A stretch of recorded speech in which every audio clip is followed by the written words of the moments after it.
మంచిగానే ఉన్నారు. అరే మంచిగానే ఉన్నారు పిన్ని. నేను అవసరం లేదు, నేను పడుకుంటాను. మీరు పడితే చాలు. మీరు ఎడవ ఎత్తాలులా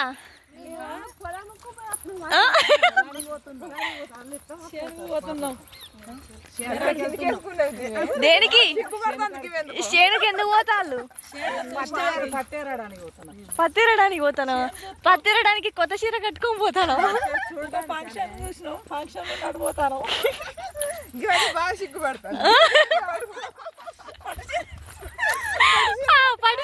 పట్టు చీర కట్టుకొని పత్తిర పోతాలా?